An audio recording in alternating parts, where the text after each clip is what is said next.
কি হলো বৌমা, তোমার গতর কি নড়তে চাইছে না নাকি? বেলা 11টা বেজে গেল, তখন থেকে বলছি চা জল খাবার দাও, কিন্তু তোমার কানে তো কোনো কথাই যাচ্ছে না। শীতকালে মনে হয় তোমার কানে বরফ জমে গেছে। হ্যাঁ, এখনই আনছি। সকাল থেকে ঘরবাড়ি পরিষ্কার করছি, বাসন ধোয়াধুয়ি করছি, তার উপর আবার আপনার মেয়ের ঘর পরিষ্কার করতে হচ্ছে।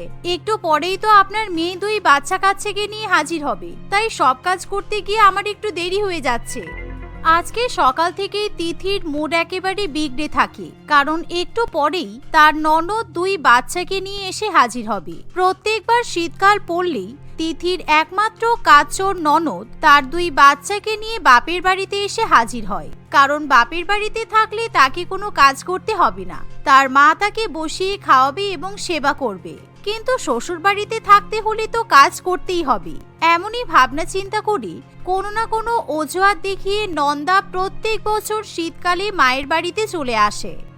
গতকাল সকালবেলাতেই নন্দা তার মাকে ফোন করে জানায়, মা, বৌদিকে কালকে দুপুরবেলা আমার জন্য আর আমার ছেলে মেয়েদের জন্য রান্না বান্না করে রাখতে বলবে। আমরা কালকে তোমার বাড়িতে যাব, কিছুদিন থেকে আসব, কারণ আমার এখানে আর থাকতে ভালো লাগছে না। শীতকাল পড়লেই আমার শাশুড়ি মায়ের খাবার খাওয়ার বহর বেড়ে যায়। এত বাসন কে ধোবে বলো তো? জামা কাপড় ধোয়া, ঘর মোছা তো আছেই, আমি এত কিছু করতে পারবো না। তোকে এত কিছু করতে হবে না, তুই বল তোর শরীর ভালো নেই, তাছাড়া তোর ছেলে মেয়ে দিদাকে দেখার জন্য কান্নাকাটি করছে এটা বল। এসব কথা বলে ওখান থেকে পালিয়ে আয়, আমার বাড়িতে এসে আরাম করবি, কারণ তোকে এখানে কোনো কাজ করতে হবে না, তোর বৌদি আছে তো। এই শুনে নন্দা খুবই খুশি হয়। পরের দিনে নন্দা তার 2 ছেলে মেয়েকে নিয়ে একেবারে ব্যাগপত্র গুছিয়ে মায়ের বাড়িতে এসে হাজির হয়। কি ব্যাপার বৌদি, কেমন আছো? কতদিন তোমার সাথে দেখা হয়নি। মা আমাকে ফোন করে বলছিল তুমি নাকি সকাল থেকে আমার ঘর গোছানোর জন্য খুব ব্যস্ত ছিলে। তা তুমি ভালোই করেছো, আমাদের সব ব্যাগগুলো আমার ঘরে রেখে দাও তো, আমি ততক্ষণে মায়ের সাথে বসে একটু গল্প করি। এই শুনে তিথি তার ননদের ব্যাগপত্র ঘরে রেখে আসে। ও মা, আমার খুব খিদে পেয়ে গেছে, মামিকে বলো না আমায় খেতে দিতে। সেই সকালবেলা তুমি আমাকে চা বিস্কুট খাইয়ে দিয়েছো, তারপর থেকে তো আর কেউ কিছুই খেতে দিল না। যখন আমরা বাসে করে আসছিলাম তখন কত বাদাম ভাজা, ডালমুট ভাজা উঠেছিল, কিন্তু তুমি বললে তখন খাওয়ার দরকার নেই, কারণ মামি আমাদের রান্না করে খাওয়াবে। তাহলে এখন মামিকে বলো আমাদেরকে খেতে দিতে। বিল্টু এবং পিঙ্কি এরকম কথা বললে নন্দা কিছুটা লজ্জায় পড়ে, কিন্তু তিথি ভালো করে বুঝতে পারে তার কপালে দুর্ভাগ্যের শেষ নেই। বৌদি, বুঝতেই তো পারছো এতটা ট্রাভেল করে এসেছি, তাই আমার ছেলে মেয়েদের খুব খিদে পেয়ে গেছে, এমনকি আমারও খুব খিদে পেয়েছে। তুমি প্রত্যেকবার শীতকালে যেমন গরম গরম চিকেন পকোড়া আর কফি বানিয়ে খাওয়াও, সেরকমই আমাদের জন্য এখন বানিয়ে নিয়ে এসো। সে কি, এখন তো বেলা 2টো বাজে, এখন যদি চিকেন পকোড়া আর কফি খাও তাহলে লাঞ্চ করবে কখন? তার থেকে বরং চলো একেবারে লাঞ্চ করে নাও। না না, এখন লাঞ্চ করব না, তোমাকে যেটা বললাম তুমি সেটাই করো। একসাথে বসে কফি খাবো, পকোড়া খাবো, গল্প করব, তারপরে একটু বেলা করে না হয় লাঞ্চ করব। তোমার তো কোনো তাড়াহুড়ো নেই, তুমি তোমার কাজ করো, যখন আমাদের খেতে ইচ্ছে হবে তখন তোমাকে বলবো, তুমি খাবার দিয়ে দেবে। এই শুনে তিথি রান্নাঘরে গিয়ে গরম গরম কফি এবং চিকেন পকোড়া তৈরি করতে শুরু করে দেয়। সে যখন তার ননদ এবং ছেলে মেয়েকে পকোড়া খেতে দেয় তখন নন্দা সেই পকোড়াই খুঁত ধরতে শুরু করে। বৌদি, এখন তোমার পকোড়াতে আগের মতো স্বাদ নেই। আগে কি সুন্দর বোনলেস চিকেন পকোড়া বানাতে, কিন্তু এখন দেখো পকোড়াগুলো কেমন কাঁচা কাঁচা আছে। এই পকোড়াগুলো আরেকটু ভাজো তো, আমার ছেলে মেয়ে এত কাঁচা কাঁচা পকোড়া খেতে পারবে না। তুমি যাও, এখন এই চিকেন পকোড়াগুলো ভালো করে তেলে ভেজে নিয়ে এসো। এই কথা শুনে তিথি খুবই বিরক্ত বোধ করে, কারণ 1 ঘন্টাও হয়নি তিথির ননদ সেখানে এসেছে। এরই মধ্যে সে তার বৌদিকে জ্বালাতে শুরু করে দেয়। কিন্তু কৃষ্ণা দেবী যেহেতু তার মেয়েকে সাপোর্ট করে, তাই তিথি চাইলেও কিছু বলতে পারে না। সে আবার পকোড়াগুলো ভেজে নিয়ে আসে। এভাবেই দেখতে দেখতে 2-1 দিন কাটে, কিন্তু কাচোর ননদ নন্দা তার ছেলে মেয়েকে নিয়ে বিছানায় বসে সব সময় আরাম করে, আর তিথিকেই খেটে খেটে মরতে হয়। একদিন, বৌমা, আমার মেয়ে ঘরে ওর ছেলে মেয়েকে নিয়ে খাটের উপর কম্বল চাপা দিয়ে বসে আছে, যাও ওকে গিয়ে গরম গরম খাবার দিয়ে এসো, কারণ এই শীতের মধ্যে ও আর বিছানা থেকে নামতে পারবে না। সে কি, আমরা সবাই মিলে একসাথে বসে ডিনার করব আর আপনার মেয়ে ওর বাচ্চাদেরকে নিয়ে ঘরে বসে খাবে?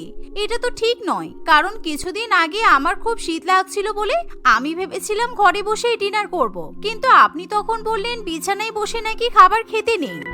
তুমি আমার মেয়ে নও, আমার বৌমা হও। আমার মেয়ে তো কিছুদিনের জন্য বাপের বাড়িতে আরাম করতে এসেছে, তাই ওর ছেলে মেয়েকে নিয়ে বিছানায় বসে খেতেই পারে। ওকে আমার কিছু বলার নেই। তোমাকে যেটা বলা হয়েছে সেটা করো। শাশুড়ি মা এই কথা বললে তিথির খুব খারাপ লাগে। সে বাধ্য হয়ে গরম গরম বিরিয়ানি এবং চিকেন চাপ ননদের ঘরে নিয়ে যায়। ওরে বাবারে, কি শীত! আমি তো কেঁপে মরে যাচ্ছি। বাপরে বাপ! বৌদি, তুমি আমাকে বিছানায় খেতে দিয়ে বাঁচালে, কারণ আমি এই শীতে বিছানা থেকে এক পাও নিচে নামতে পারবো না। এখানেই খাওয়া দাওয়া করব, এখানেই হাত মুখ ধুয়ে ঘুমিয়ে পড়বো। মা, আমার হাত থেকে গ্লাভস খুলতে ইচ্ছে করছে না। তুমি আমাকে খাইয়ে দাও, আর বোনকেও খাইয়ে দাও। আজকে তুমি আমাদের খাইয়ে দেবে, তা না হলে আমরা খাবো না। শীতের মধ্যে একদম মা মা করবি না, ঠিক আছে? মামার বাড়িতে ঘুরতে এসেছিস, তাই মামি মাই তোদেরকে খাইয়ে দেবে। যা মামির কাছে যা, মামি নিজে হাতে তোদেরকে বিরিয়ানি আর চিকেন চাপ খাওয়াবে। না না, আমি এখন খাওয়াবো কি করে? না মানে, আমার তো নিজেরই এখনো খাওয়া দাওয়া হয়নি। তাছাড়া তোমার ছেলে মেয়ে খুব দেরি করে খায়, ওদের খাওয়াতে গেলে এখন রাত 1টা বেজে যাবে। তাই তুমি ওদের খাইয়ে দাও। একই আমি সারাদিন কাজ করছি, তাই আমার শরীরটাও ভালো লাগছে না। বাবা, একটু আমার ছেলে মেয়েকে খাইয়ে দিতে বললাম, আর তুমি আমাকে এত কথা শোনাচ্ছ। আমি ভালো করেই বুঝতে পারছি আমার ছেলে মেয়েকে নিয়ে আমি মায়ের বাড়িতে থাকতে এসেছি বলে তোমার খুব অসুবিধা হচ্ছে। আমার ছোট ছোট বাচ্চা আজকে না হয় মামির হাতে খাবার খাবে, তাতে কি এমন আহামরি মহাভারত অসত্য হয়ে যাবে? নন্দা এই কথা বলতে না বলতেই নাটক করে কান্নাকাটি শুরু করে দেয়। এভাবেই নন্দা সিন ক্রিয়েট করলে তিথি খুবই ভয় পেয়ে যায়। শুধু তাই নয়, ইতিমধ্যে সেখানে কৃষ্ণা দেবী এসে উপস্থিত হলে নন্দা তার মায়ের কাছে বৌদির নামে নালিশ করে, যার ফলে কৃষ্ণা দেবী তার বৌমাকে বকাবকি করতে শুরু করে দেয়। আচ্ছা, আমাকে ক্ষমা করুন, আমি অন্যায় করে ফেলেছি। এই বিল্টু, পিঙ্কি, আয় আমার কাছে আয়, আমি তোদেরকে নিজে হাতে খাইয়ে দিচ্ছি। এভাবে শীতের রাতে কাজ করতে করতে রাত প্রায় 2টো বেজে যায়, কিন্তু বেচারি তখনও পর্যন্ত ঘুমাতে পারে না। এভাবে আরো কয়েকটা দিন কাটে। একদিন তিথি বাথরুমে বসে যখন জামা কাপড় কাচে, তখনই তাকে তার ননদ এবং ননদের ছেলে মেয়েরা জামা কাপড় পরিষ্কার করতে দেয়। বৌদি, তুমি যখন জামা কাপড় কাচছো, তাহলে আমার ঘরের 4টে বেড কভার ভালো করে পরিষ্কার করে দাও তো। বেড কভারগুলো খুব নোংরা হয়েছে, বাচ্চারা সারাদিন খেলাধুলা করে তো। এত মোটা মোটা বেড কভার আমি কি করে ধোবো? তাছাড়া তোমার ঘরে তো আমি সবেমাত্র নতুন বেড কভার পেতে এসেছি। এই কদিনে তুমি 4টে বেড কভার নোংরা করে ফেললে। আরে না না বৌদি, আসলে আমার ছেলে মেয়েদের যা খারাপ অভ্যাস হয়েছে না, এই শীতের ভয়ে ওরা কিছুতেই রাত্রিবেলা বাথরুমে যেতে চায় না, তাই দুজনে এই কদিন ধরে বিছানাতেই টয়লেট করছে। সেই জন্য আমি চাদরগুলো তুলে জমিয়ে রেখেছিলাম। এখন তুমি একসাথে চাদরগুলো ধুয়ে দাও। তবে হ্যাঁ, হাতে ধুতে হবে কিন্তু। ওয়াশিং মেশিনে ধুলে বেড কভারের সুতো উঠে যাবে, বেড কভারগুলো নষ্ট হয়ে যাবে। ননদের কথা শুনে তিথি একেবারে অবাক হয়ে যায়। ইস, বেড কভারগুলোতে কি বাজে গন্ধ! এরকম টয়লেটের বেড কভার হাত দিয়ে ধোয়া যায় নাকি? তার থেকে বরং তুমি এগুলো রেখে দাও, আমি লন্ড্রিতে দিয়ে আসবো। তিথি এই কথা বললে নন্দা কিছুতেই শুনতে চায় না। সে তিথিকে কথা শুনিয়ে বেড কভার ধোয়ার জন্য বাধ্য করে তোলে। এভাবে ননদ এবং তার 2 ছেলে মেয়ের জ্বালাতনে তিথি একেবারে নাজেহাল হয়ে ওঠে। তাই তিথির এবার ননদকে সেই বাড়ি থেকে ভাগাতে ইচ্ছা হয়, তা না হলে নন্দা কিছুতেই মায়ের বাড়ি থেকে শ্বশুর বাড়িতে ফিরে যেতে চাইবে না। এই ভেবে তিথি তার শাশুড়ি মায়ের কাছে গিয়ে বলে, মা জানেন, আমার এক বান্ধবী আছে না, ওই যে রিয়া, যার কথা আপনাকে বলি, ও তো 2য়বার বিয়ে করছে। সে কি কথা? 2য়বার বিয়ে করছে কেন? তোমার বান্ধবী তো খুব ভালো মেয়ে, ও তো খুব সংসারী, ওর শাশুড়ি মায়ের স্বামীর খুব ভালো মতো খেয়াল রাখতো, তাহলে এখন হঠাৎ করে ওর কি হলো? না না মা, আসলে ওর শাশুড়ি মা খুব বদমাইশ। এই শীতকাল পড়লে কোনো কাজ করতে চায় না, সারাক্ষণ পায়ের উপর পা তুলে বসে থাকে, তারপর ননদ বাড়িতে এসে অত্যাচার করে। এই শীতের মধ্যে যদি একজনের উপর সংসারের সব কাজ চাপিয়ে দেওয়া হয় তাহলে কি করে চলবে বলুন তো? আমার বান্ধবী আর পেরে ওঠেনি, সেই কারণে ওর বাবা মা ঠিক করেছে ওকে আবার ভালো ছেলে দেখে বিয়ে দেবে, যার কোনো ভাই বোন কেউ থাকবে না। বাবা, কি সাংঘাতিক ঘটনা! শাশুড়ি মা শীতকালে কাজ করতে চায় না, ননদ এসে মায়ের বাড়িতে পড়ে থাকে বলে বাড়ির বৌমা দ্বিতীয়বার বিয়ে করছে, তার উপর আবার ওটা আমার বৌমার প্রিয় বান্ধবী। এখন যদি ওই রিয়া বলে মেয়েটা আমার বৌমাকে উস্কানি দেয় তাহলে তো হয়েই গেল, আমার বৌমাটাও হাতছাড়া হয়ে যাবে। এবার আমি কি করব? আমার মেয়েটাও তো এতটা কাজচোর হয়েছে, শীতকালে কাজের ভয়ে বাপের বাড়িতে এসে পড়ে থাকে, আর যেই একটু শীত কমবে অমনি শ্বশুর বাড়িতে পালাবে। এখন আমাকেই তো বৌমার সাথে থাকতে হবে। না না না না না, আমাকে কিছু একটা করতেই হবে। কৃষ্ণা দেবী মনে মনে এমনই ভাবনা চিন্তা করে খুবই ভয় পেয়ে যায়, কারণ এখন যদি তার বৌমার মাথায় দ্বিতীয়বার বিয়ে করার ভূত চাপে তাহলে আর রক্ষা থাকবে না। এই ভেবে কৃষ্ণা দেবী কি করবে কিছুই বুঝে উঠতে পারে না। এমন সময় নন্দা যখন তার বৌদিকে ঘরের কম্বল ছাদে রোদে দিয়ে আসার জন্য অর্ডার করে, তখন নন্দা, তোর শাশুড়ি মা আজকে আমাকে সকালে ফোন করেছিল, অনেক দিন হয়েছে তুই আমার বাড়িতে আছিস, এবার শ্বশুর বাড়িতে ফিরে যা, কারণ জামাই বাবা জীবনের খুব অসুবিধা হচ্ছে। ও সকালে উঠে কাজে যায়, এই শীতের মধ্যে রাত্রিবেলা দেরি করে বাড়িতে ফিরে আসে, ওকে তুই ছাড়া খেতে দেওয়ার মতোও তো কেউ নেই, তোর শাশুড়ি মাও খুব অসুস্থ, তাই এবার ছেলে মেয়েকে নিয়ে শ্বশুর বাড়িতে ফিরে যা। তুমি এরকম ভাবে আমাকে মুখের উপর চলে যাওয়ার কথা বলতে পারলে মা? আমি কি আমার মায়ের বাড়িতে এসে একটুও থাকতে পারবো না? অনেক দিন তো থাকলি, এবার শ্বশুর বাড়িতে যা, তারপর আমি আমার পরিবারকে নিয়ে তোর শ্বশুর বাড়িতে ঘুরতে যাব, কারণ তোর বাড়িটাও তো আমাদের বাড়ির মতোই। আমার বউ যেমন তোকে সেবা করছে, তেমন তোর বাড়িতে ঘুরতে গেলে তুই আমাদের সেবা করতে পারবি তো?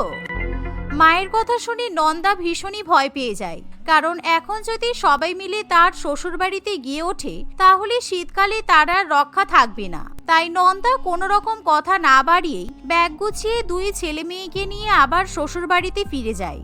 এভাবে তিথির বুদ্ধিটা বেশ ভালো মতো কাজে লাগে, তাকে আর শীতকালে কাজচোর ননদের অত্যাচার সহ্য করতে হয় না। একদিন তুলিকা তার মা রূপশ্রীর সঙ্গে ফুচকা খেতে গিয়েছিল। কি হলো কি তুলিকা, তুই ফুচকাটা ফেলে দিলি কেন? ফুচকাতে কিছু ছিল? ফুচকাটা খুব ছোট ছিল, আমি এত ছোট ফুচকা খাবো না, আমাকে বড় ফুচকা দাও, বড় ফুচকা। ওরে বাবা, আমি তো তোমাকে বাচ্চা মেয়ে ভেবে ছোট ফুচকা দিলাম, বাচ্চারা খেতে পারে না তো সেই জন্য। ঠিক আছে, আমি এবার তোমাকে বড় ফুচকা দিচ্ছি। এই বলে ফুচকাওয়ালা তুলিকাকে আবার একটা ফুচকা দেয়। তুলিকা ফুচকাটা দেখে আবার রেগে যায় এবং সেই ফুচকাটাও ফেলে দিতে যাচ্ছিল। ঠিক তখনই তার মা তাকে বলে, এই ফেলিস না ফেলিস না, তুই আমাকে দে ফুচকাটা, এরকম ভাবে বারে বারে ফুচকা ফেলে দিচ্ছিস কেন? এই যে দাদা, আপনি সবচেয়ে বড় ফুচকাটা আমার মেয়েকে দিন তো, না হলে আমার মেয়ে সব ফুচকা ফেলে নষ্ট করে দেবে। এর চেয়ে বড় ফুচকা তাহলে আপনার মেয়ের জন্য আমাকে তৈরি করতে হবে। যে বয়সের মেয়েদের হাতে একটা শুকনো ফুচকা ধরিয়ে দিলে তারা খুশি হয়ে যায়, আর সেখানে আপনার মেয়ে বড়দের মতো বড় বড় ফুচকা খাবে। এই যে আমার কাছে এই ফুচকা ছাড়া এর চেয়ে বড় ফুচকা আর নেই, খাওয়ার হলে খাও, না হলে যাও। এই বলে ফুচকাওয়ালা তুলিকাকে একটা বড় ফুচকা দেয়। তুলিকা আর কোনো উপায় না পেয়ে সেই ফুচকাটা খেয়ে নেয়। তুলিকা এরকমই করত, সে যেখানেই ফুচকা খেতে যেত সব সময় শুধু বড় ফুচকা খাওয়ার জন্য জেদ করত।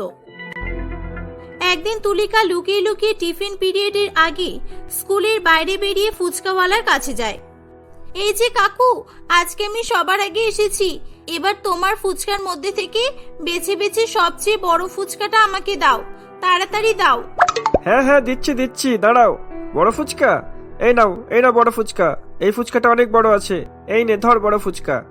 কাকু, ফুচকা বিক্রি করার আগে চোখটা একবার ডাক্তারের কাছে দেখিয়ে নাও, এটা বড় ফুচকা হলো, আরো বড় ফুচকা দাও। বড় ফুচকা না দিলে আমি কিন্তু টাকা দেব না, আমি এটা খেয়ে নিচ্ছি, এবার অন্য ফুচকা দাও আমাকে, বড় ফুচকা। ফুচকাওয়ালা তুলিকাকে তার ঠেলাগাড়ির বড় বড় ফুচকা বেছে বেছে দিতে থাকে, কিন্তু সেই ফুচকাগুলো তুলিকার কাছে খুবই ছোট বলে মনে হয়। একে একে সে অনেকগুলো ফুচকা খেয়ে ফেলে এবং কোনো কথা না বলে ফুচকাওয়ালাকে কোনো টাকা না দিয়েই সে স্কুলের মধ্যে ঢুকে যায়। এই দেখে ফুচকাওয়ালা অবাক হয়ে যায়। আরে আরে, এই মেয়ে, আমার টাকা কোথায়? এতগুলো ফুচকা খেলি টাকা না দিয়ে চলে যাচ্ছিস যে? এই দাঁড়া দাঁড়া, এই মেয়ে দাঁড়া বলছি। ফুচকাওয়ালা তুলিকার পেছন করতে করতে তুলিকার ক্লাসরুমে চলে আসে। ফুচকাওয়ালা দেখে যে তুলিকার ম্যাডাম তুলিকাকে খুব বকাবকি করছে। কোথায় ছিলে তুমি এতক্ষণ ধরে? বলো কোথায় ছিলে? তুমি জানো না টিফিনের আগে স্কুলের বাইরে যাওয়া নিষেধ? কোথায় গিয়েছিলে তুমি, সত্যি বলো। ম্যাডাম, আমি তো স্কুলের বাইরে যাইনি, আমি তো বাথরুমে গিয়েছিলাম পটি করতে। আমার ভীষণ পেট ব্যথা করছিল, তাই জন্য পটি করতে অনেক সময় লেগে গেল। ঠিক সেই সময় সেখানে ফুচকাওয়ালা এসে বলে, মিথ্যা কথা ম্যাডাম, এই মেয়েটা একদম মিথ্যা কথা বলছে। এই মেয়েটা বাথরুমে যায়নি, এ আমার কাছে ফুচকা খেতে গিয়েছিল আর আমার কাছ থেকে অনেকগুলো বড় বড় ফুচকা খেয়ে টাকা না দিয়ে স্কুলের মধ্যে পালিয়ে এসেছে। আপনার স্কুলের বাচ্চাদের এসব শেখান নাকি? এই বাচ্চা মেয়েটা খুব বেয়াদব। আরে আরে, আপনি থামুন এবার। তুলিকা, তুমি এত মিথ্যা কথা বলো কেন? তুমি যে বললে তুমি বাথরুমে ছিলে, আর ইনি তো অন্য কথা বলছেন। তুমি জানো না মিথ্যা কথা বলতে নেই, কাউকে কখনো ঠকানো উচিত নয়। তুমি এনার ফুচকার টাকাটা দাওনি কেন?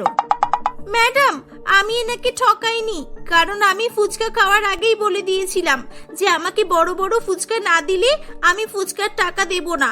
আর ইনি আমাকে বড় বড় ফুচকা একটাও দিতে পারেননি, তাই জন্য আমি টাকাটা না দিয়ে চলে এসেছি। আর আমি যা করেছি বেশ করেছি, বরং ইনি আমাকে ঠকিয়েছেন। দেখছেন দেখছেন ম্যাডাম, দেখছেন তো কেমন বেয়াদব মেয়ে? আপনি দেখুন শুধু, আমার ঠেলা গাড়ি থেকে বেছে বেছে কত বড় বড় ফুচকা দিলাম ওকে। এই মেয়েটার আরো বড় ফুচকা চাই। কোনোদিন হয়তো এই পৃথিবীটাকেই বড় ফুচকা মনে করে খেয়ে নেবে। আমি কোনো কথা শুনতে চাই না। আমার ফুচকার দাম না দিলে আমি এখান থেকে যাব না। আরে বাবা, এটা একটা ক্লাসরুম, এটা ফুচকার বাজার নয়। দেখুন, আপনি এরকম ভাবে ক্লাসের মধ্যে চেঁচামেচি করবেন না। আমি আপনাকে তুলিকার ফুচকার টাকাটা দিয়ে দিচ্ছি, এই নিন ধরুন। আর হ্যাঁ, আরেকটা কথা, ভালো করে এই মেয়েটাকে চিনে রাখুন। এ যদি কখনো আপনার কাছে ফুচকা খেতে যায় তাহলে একে ফুচকা দেবেন না। এমনিও আমি এনার কাছে ওই ছোট ছোট ফুচকা খেতে কোনোদিনও যাব না। এই বলে তুলিকা তার জায়গায় গিয়ে বসে পড়ে এবং সঙ্গে সঙ্গে ক্লাসের ঘন্টা বেজে যায়। ফুচকাওয়ালার সঙ্গে তুলিকা ঝগড়া মেটাতে গিয়ে তাদের ম্যাডাম ক্লাস নিতেই পারে না, তাই ম্যাডাম রাগ করে ক্লাস থেকে চলে যায়। এরকম ভাবেই সময় অতিবাহিত হতে থাকে। দেখতে দেখতে তুলিকা বড় হয়ে ওঠে, কিন্তু সে এখনো ছোটবেলার মতোই থেকে যায়। যে কোনো ফুচকাওয়ালার কাছে গেলেই সে বড় বড় ফুচকা দিতে বলতো। একদিন তুলিকা যখন রাস্তা দিয়ে হেঁটে যাচ্ছিল, তখন নিখিল নামে একটি ছেলের নজর তুলিকার উপর পড়ে। তুলিকাকে দেখে নিখিলের খুবই পছন্দ হয়। নিখিল বাড়িতে গিয়ে তার বাবা মাকে তুলিকার ব্যাপারে বলে। কয়েকদিনের মধ্যেই নিখিল তার বাবা মায়ের সঙ্গে তুলিকাদের বাড়িতে বিয়ের সম্বন্ধ নিয়ে আসে। আমি আপনাকে বিয়ে করতে পারবো, তবে আমার একটা শর্ত আছে। আপনি যদি আমার শর্তটা পূরণ করতে পারেন তবেই আমি আপনাকে বিয়ে করব। শর্ত? কেমন শর্ত বলুন তো? আমি যদি পারি তাহলে আমি নিশ্চয়ই পূরণ করব। আমার বড় ফুচকা খেতে খুব ভালো লাগে, তাই বিয়ের পর আমাকে প্রত্যেকদিন অনেক বড় বড় ফুচকা খাওয়াতে হবে। আপনাদের ওখানে কোনো বড় ফুচকাওয়ালার দোকান আছে? বড় ফুচকা? এটা তো খুবই সাধারণ জিনিস। আমাদের ওখানে অনেকগুলো ফুচকার দোকান আছে। বড় ফুচকা খুব সহজেই পেয়ে যাবেন, আপনি চাপ নেবেন না। আমি আপনার শর্ত মেনে নিলাম, আমি রোজ আপনাকে বড় বড় ফুচকা খাওয়াবো। ঠিক আছে, তাহলে আমি এই বিয়েতে রাজি। কিছুদিনের মধ্যেই তুলিকার সঙ্গে নিখিলের বিয়ে হয়ে যায়। বিয়ের পর তুলিকা নিখিলকে বড় ফুচকা আনতে পাঠায়। নিখিল তুলিকার জন্য ফুচকা নিয়ে আসে। ফুচকাগুলো দেখে তুলিকা খুব রেগে যায়। এটা বড় ফুচকা? তুমি আমাকে ধোকা দিয়ে বিয়ে করেছো, তাই তো? এটা তোমার কাছে বড় ফুচকা বলে মনে হয়েছে? এর থেকে বড় ফুচকা তো আমাদের ওখানে বিক্রি হয়। আরে তুলিকা, তুমি এরকম করছো কেন? বড় হোক আর ছোট হোক, টেস্ট তো একই। আর আমি অনেক বেশি ফুচকা নিয়ে এসেছি, তোমার কোনো অসুবিধা হবে না, খেয়ে নাও। না, আমি এত ছোট ফুচকা খাবো না। এত ছোট ফুচকা খেয়ে আমি নিজেকে অপমানিত করতে পারবো না। আমি বড় ফুচকা চাই, অনেক বড় ফুচকা, যাতে একটা ফুচকা খেলেই আমার পেট ভরে যায়। এমন বড় ফুচকা চাই আমার। তোমার কি মাথা খারাপ নাকি? এত বড় ফুচকা আমি কোথায় পাবো? অসম্ভব ব্যাপার। বিয়ের পর নতুন বউ স্বামীর কাছে সোনা গহনা চাই, আর তুমি আমার কাছে বড় ফুচকা চাইছো? হ্যাঁ, চাইছি। আমাদের বিয়ের উপহার স্বরূপ আমি তোমার কাছ থেকে বড় ফুচকা চাই। তুমি আমাকে বড় ফুচকা না খাওয়ালে আমি তোমার সঙ্গে সংসার করব না। কিন্তু আমার সাইজের ফুচকা চাই। আমার ফুচকাটা যেন পুরো আমার মতো সাইজেরই হয়। এ তো আমি মহাবিপদে পড়লাম। তোমার মতো সাইজের ফুচকা? আমি তো ফুচকা বানাতে পারি না, না হলে আমি নিজেই তোমার জন্য অনেক বড় ফুচকা বানিয়ে দিতাম। ঠিক আছে, তাহলে কোনো বড় ফুচকাওয়ালার কাছে গিয়ে বড় একটা ফুচকা বানানোর অর্ডার দিতে হবে, এছাড়া তো আর কোনো উপায় নেই। আচ্ছা তুমি বসো, আমি দেখছি কি করা যায়। আরে আমি বসবো কেন, আমাকেও নিয়ে চলো। আমাকে না দেখালে ফুচকাওয়ালা কি করে বুঝবে যে আমার মতো সাইজের ফুচকা তৈরি করতে হবে? ও হ্যাঁ তাই তো, ঠিক আছে বাবা, চলো চলো। নিখিল তুলিকাকে নিয়ে তাদের এলাকার সমস্ত ফুচকাওয়ালার কাছে যায়, কিন্তু কেউ তুলিকার সাইজের বড় ফুচকা তৈরি করতে প্রস্তুত ছিল না। তুলিকার মন খুব খারাপ হয়ে যায়। তারা বাড়ি ফিরে আসে। বেশ কয়েকদিন কেটে যায়। তুলিকার বড় ফুচকা খাওয়ার ইচ্ছা বেড়েই চলেছিল। না, অনেক হয়েছে, এবার আমাকে কিছু একটা করতে হবে। আমার সাইজের ফুচকা আমি নিজেই বানাবো। যাই, রান্নাঘরে যাই। তুলিকা রান্নাঘরে এসে দেখে রান্নাঘরে 2 কেজি ময়দা, সুজি, চিনি এবং আরো অনেক রকমের আনাজ রাখা আছে। এই দেখে তুলিকা খুবই খুশি হয়। এই তো ময়দা আর সুজি পেয়ে গেলাম। আমি তো বেকার বেকার টেনশন করছিলাম যে এদের বাড়িতে ময়দা সুজি আছে কিনা। আমি ফুচকা বানাবো, আমার শাশুড়ি মা কি আগে থেকে জেনে গেল যে সবকিছু আগে থেকে রেডি করে রেখেছে? যাই হোক, ফুচকা বানানো শুরু করি। তুলিকা অনেক বড় ফুচকা বানানোর কাজে লেগে পড়ে। অনেকক্ষণ ধরে চেষ্টা করার পর সে একটা অনেক বড় ফুচকা তৈরি করে ফেলে। বড় ফুচকাটি দেখে তুলিকা আনন্দে লাফালাফি করতে থাকে। আমার বড় ফুচকা! এতদিন পর আমার মনের মতো বড় ফুচকা পেলাম। ও মাই গড, আমার তো আনন্দে নাচতে ইচ্ছে করছে। আমার মনে হচ্ছে এই ফুচকাটা খাওয়ার আগেই আমি মরে যাব। তুলিকা চেঁচানোর আওয়াজ শুনে সেখানে তার শাশুড়ি মা এবং বর দুজনেই চলে আসে। তোমরা এসে গেছো? এই দেখো আমি আমার জন্য কত বড় ফুচকা তৈরি করেছি। ওরে বাবা, এটা ফুচকা নাকি কুয়ো? এই ফুচকাটা খেতে হলে তোমাকে তো ফুচকার মধ্যে ঢুকে যেতে হবে। কিভাবে বানালে এত বড় ফুচকা? কেন, সুজি আর ময়দা দিয়ে রান্নাঘরে ময়দা আর সুজি আগে থেকেই তো রাখা ছিল। তুমি কি ওই ময়দা আর সুজিগুলো দিয়ে ফুচকা বানিয়ে ফেলেছো? দেখ বাবা দেখ, তোর বউয়ের কর্মকাণ্ড দেখ। ওই লোকগুলো আসবে বলে আমি ময়দা আর সুজি এনে রেখেছিলাম ওদের জন্য গরম গরম লুচি ভাজবো বলে, আর তোর বউ সব ময়দা সুজি নষ্ট করে ফেললো। আমি কিচ্ছু নষ্ট করিনি, আমি ফুচকা বানিয়েছি। আর 1 কেজি ময়দা নিয়েছি, সুজি নিয়েছি, তাতে আপনার এত অসুবিধা হচ্ছে কেন? আপনাদের বাড়িতে কি আর ময়দা সুজি নেই? না, নেই বলেই তো সমস্যা। আমরা কেউ রুটি খাই না তো, ভাত খাই। সেই জন্য বাড়িতে আটা ময়দা কিচ্ছু রাখা হয় না। আর এখান থেকে বাজার কত দূরে? নিখিল, ওদের তো আসার সময় হয়ে গেল। আমি তো ভেবেছিলাম গরম গরম লুচি ভেজে ওদেরকে দেব। এবার কি হবে জানি না। তুই তাড়াতাড়ি করে আরেকবার ময়দা নিয়ে আয় তো বাবা। মা, ওনারা 10-15 মিনিটের মধ্যে এখানে ঢুকবেন। এখনো তো দূরে বাজার থেকে ময়দা আনতে 1 ঘন্টা লেগে যাবে। তুলিকা, তুমি কিন্তু এটা ঠিক করলে না। এসব করার আগে একটাবার মাকে তুমি জিজ্ঞাসা করতে পারতে তো। ভাবলাম রাস্তার উপরে জমিটা বিক্রি হয়ে যাবে আর সেই টাকা দিয়ে একটা নতুন বিজনেস শুরু করব। সেই জন্যই লোকগুলোকে আজকে বাড়িতে ডেকেছিলাম আমি। তুমি সর্বনাশ করে দিয়েছো সব। ঠিক তখনই সেখানে মিস্টার রমাকান্ত বাবু এবং তার কয়েকটা সঙ্গী এসে উপস্থিত হয়। আরে আপনারা ওনাকে বকাবকি করছেন কেন? আমি অনেকক্ষণ থেকেই বাইরে দাঁড়িয়ে দাঁড়িয়ে আপনাদের কথাগুলো শুনছিলাম।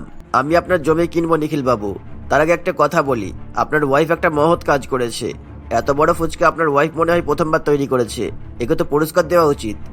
এ আপনি কি বলছেন? এতে পুরস্কার দেওয়ার কি আছে? দেখুন, ব্যাপারটা আপনার কাছে খুবই সাধারণ মনে হচ্ছে, কিন্তু এত বড় ফুচকা বানানোটা একটা ক্রেডিটের ব্যাপার। আমি আপনাদের জমি কিনে একটা বড় রেস্টুরেন্ট তৈরি করব। আর আমি আগে থেকেই ভেবেছিলাম যে আমার রেস্টুরেন্টে এমন একটা ইউনিক রেসিপি থাকবে যেটা খাওয়ার জন্য সবাই আমার রেস্টুরেন্টে আসবে। আর আমি সেই ইউনিক আইটেমটা এখানেই পেয়ে গেলাম, আপনার বউয়ের বড় ফুচকা। It's amazing. মানে আপনি আপনার রেস্টুরেন্টে আমার বানানো বড় ফুচকা বিক্রি করবেন? হ্যাঁ, আপনি ঠিক বুঝেছেন। আপনার যদি কোনো আপত্তি না থাকে আমি আপনাকে আমার রেস্টুরেন্টের বড় ফুচকা তৈরি করার জন্য নিয়োগ করতে চাই। রমাকান্ত বাবুর কথা শুনে তুলিকা এবং তার পরিবার খুবই খুশি হয়। রমাকান্ত বাবুর কথায় তারা রাজি হয়ে যায়। সবাই মিলে খুশি মনে তুলিকার তৈরি বড় ফুচকা টেস্ট করে। ফুচকাটি খুবই সুস্বাদু হয়েছিল। রমাকান্ত বাবু নিখিলের কাছ থেকে তাদের জমি কিনে নেয় এবং সেখানে কয়েক মাসের মধ্যে একটা বড় রেস্টুরেন্ট তৈরি করে, যেখানে তুলিকা বড় ফুচকা তৈরি করার কাজে লেগে পড়ে।